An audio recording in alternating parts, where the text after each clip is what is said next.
Hi guys, andito na kami sa Brick Bay. Glass house. Basta hindi ko saan na lang ba? Basta glass house. Basta nandito na kami. Glass house dito sa Brick Bay. Tapos dito sa Brick Bay, aside doon sa mga grapes nila, meron silang mga sculpture, ganyan. So, mabilis lang naman, matraffic lang, 1 hour. Hindi, chill na yun. And 30 minutes. So, ayan. Alam, ganda. Kalo lang tayo kasi mainit.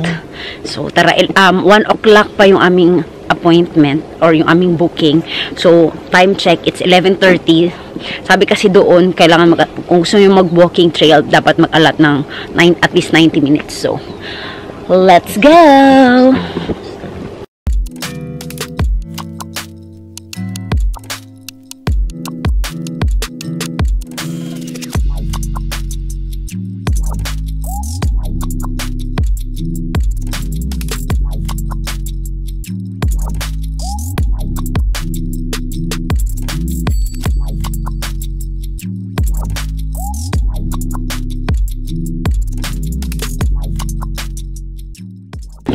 So guys, dito na kami sa Sculpt Trail. Dahil kakain kami dito for lunch ni Ivan. Bali, ang bayad is $15 na lang per person. At least 2 kilometers ito siya na walk. Advice nila na mag-wear ka ng comfortable shoes kasi gravel ang iyong madadaanan. Tapos, ayun, pagdating mo dito, bigyan ka nila ng mapa, tapos yung presyo ng mga sculpture. Diyos ko, ang mamahal, guys! Tapos, ayan, magbasa-basa ka lang. It's really, chill lang na walk. Ayan, meron na naman kami mga sculpture dito na maabutan. Ayan, oh. Next. Tapos, andoon yung glass house. I think sa pacing namin ni Ivan na parang very chill lang. More than 2 hours ito. Chill lang talaga. Alam mo yon. So, ipakita ko sa inyo yung itsura ng lakaran ha. Sandali. Gravel lang siya. Ganyan. Tapos yun yung mga arts. Guys, would you believe that's $42,000?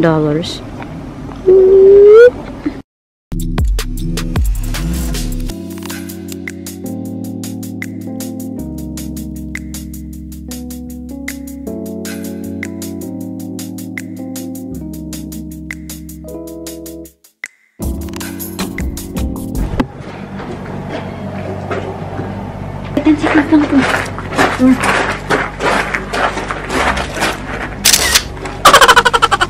ready.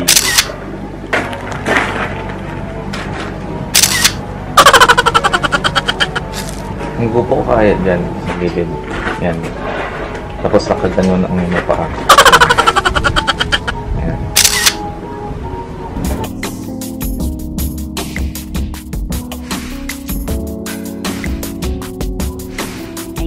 So, ito, halfway pa lang kami. Wala pa gani kami halfway kapoy. Naku, ang grabe ang siya ni Ivan. Oh.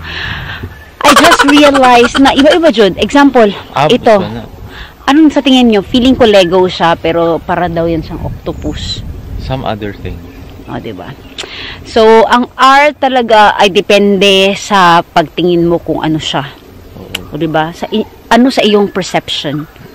Dalungon siya. So, tara, let's go to explore more artworks. Oh.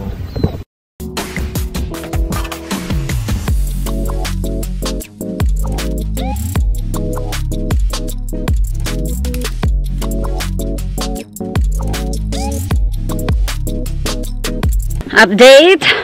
Halfway. So far, halfway na kami and we're slowly getting there. Yung mga ibang sculpture, kakaiba. Kakaiba siya.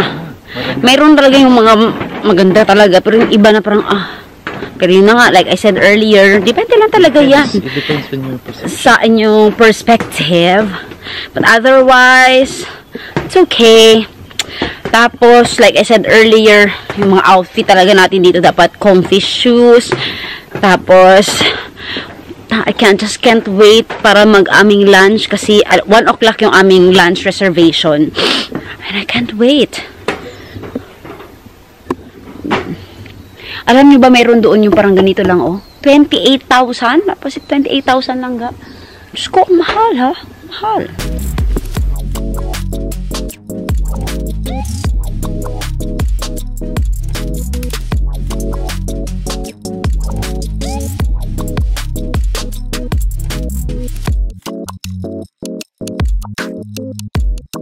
Finally, natapos na namin yung sculpture trail at andito na kami ngayon sa glass house because it's lunchtime.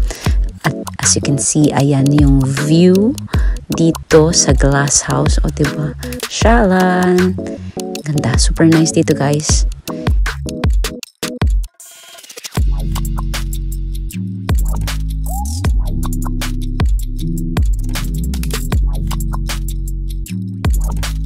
Ngayon, sinusubukan namin tong wine bottle nila. Classic wine bottle. So, sabi niya mag-start daw sa lightest. Lightest din yan. And then yan. Lightest? Lightest. Lightest? Lightest. Hindi daw. Testing mo daw. Lightest? Or lightest? Ano bang sa light? Akala ko lightest. Kasi lightest color. Light taste.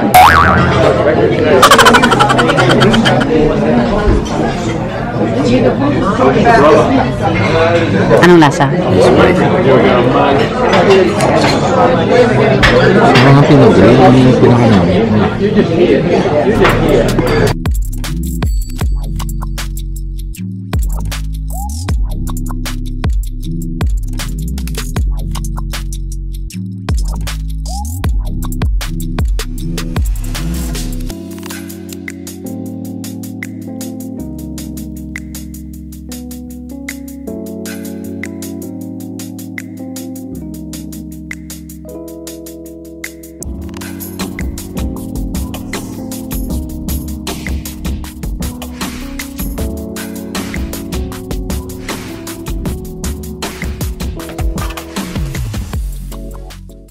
Hi guys! So, natapos na kami doon sa Brick Bay Sculpture Trail. Tapos kumain na kami ng lunch. Ngayon, nandito na kami sa aming teepee. So, nandito kami sa teepee tent namin. Dito, ito ay sa Big Omaha. Mura lang dito guys. $150 per night. Tapos, meron na kayo isang teepee na ganito. O, di ba? Off-grid talaga. Char, ayan o. Merong other two there na teepees. So, tara, samahan niyo ako sa pag-explore ng aming teepee hut. Pagpasok, ganyan. Si Ivan, excited na.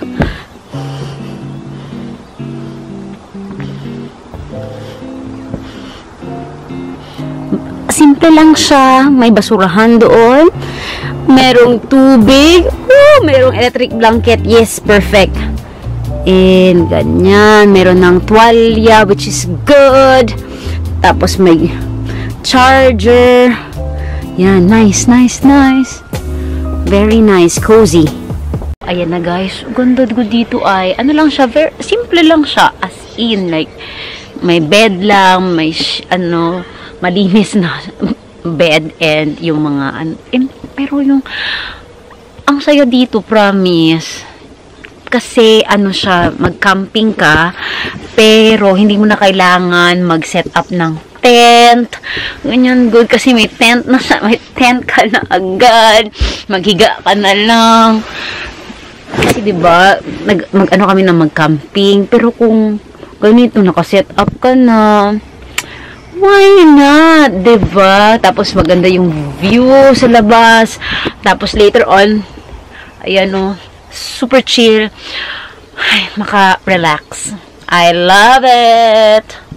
Ayan, kita niyo mga kalat namin. Yun. Tapos, wala. Like, dali mo lang yung gamit mo. And then, ano ka na naman? Gora na. Ganda. Ganda. Chillin lang. Gusto ko siya kasi maganda ang sheet. Malinis tingnan ba? Very nice. Gusto ko na tuloy magpagawa ng ganito. Pagawa ng ganito. Tapos parang wala kaming neighbors kasi so far yung car lang namin na nakita ko sa driveway. So Nature na nature talaga. Nature as in. Oh, ikaw lang naiba lang ga. Ikaw. Ako lang at bakit ako naiba dito na I belong. Ayan no. Ikaw lang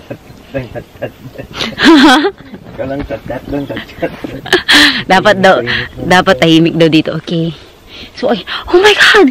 Mayroong, ano doon, no, baka. Tapos, dito sa, lugar na to, andito din yung may-ari, dito somewhere. Diyan lang din sila nakatira. O, diba? Ayun. Okay, let's see anong makita natin mga animals dito. In fairness, marami akong nakita kanina.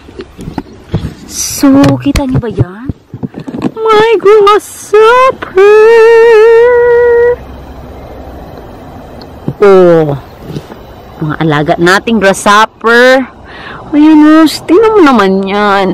Sana mamaya, hindi uulan para makita natin ang stargazing. Sure. Lovely. Thank you kay Ali. Kasi siya talaga yung nag-ano nito. In fairness na kay Ali, siya ang nag-recommend about TP tent. Ali, thank you. Hi guys, it's our day 2 day 2 here in Matacana. And our last day, kasi literal na overnight lang.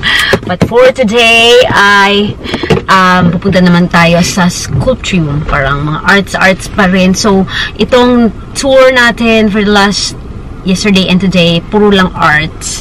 So, ayan, yun si Ivan, we're ready to go. But before that, kain muna kami. Yung ticket ko pala guys, binili ko sa bookme.co.nz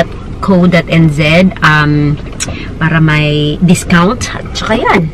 So, we had a great time sa TP tent namin. Check na lang ang aking mga short stories. Baka hindi ko siya malagay dito sa aking vlog or we'll see. So, ayan. Thank you for staying tuned. Staying tuned? Ano ba yung sabi ko? Thank you sa panonood, mga bloopers. Tama. Tama. So, tara, let's go. At saka lubat na rin ako. Bye-bye! Bye. Guys, dito na kami sa Sculptrium. Pero bago, dahil almost 11 o'clock na, 10:45, nagkape lang kami dito sa Rothko. Gagawa ko ng reel about dito, yung mga magkano, anong in-order namin. Pero, ang plan namin na bilhin kay fish and chips, yung beer battered fish and chips at saka gnocchi kasi breakfast pa lang para lang may energy para mag-walk around sa kanilang garden, and marami daw silang galleries dito, mga almost 800 lahat na mga pieces of artwork. So ayan yung place. This is Rothko in Matacana. Tama ba? Rothko, no? Rothko. Hindi na kami mag-wine tasting or mag-inom-inom pa kasi I think we had enough from yesterday.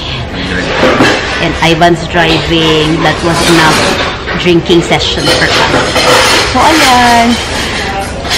In fairness, maganda. Maganda. Really nice place. Cozy, chill lang. Pang unwind.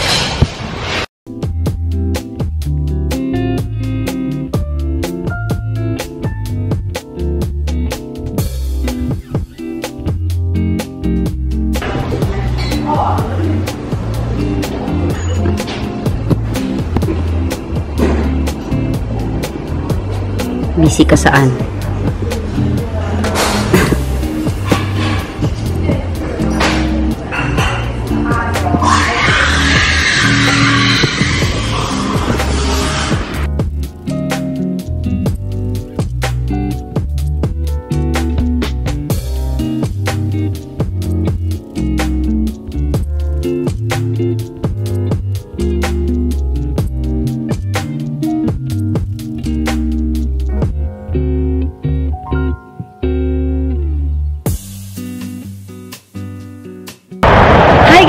So, ayun, tapos na kami nag-lunch and now, maglakad-lakad na tayo dito sa Sculptrium, sa kanilang mga galleries and garden. First stop ay ito kanilang garden. Ayun. Tara, isasama ko kayo.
At dito ko na tatapusin ang vlog na ito. Maraming salamat sa pagsama sa amin for the last 2 days sa aming road trip sa Matakana.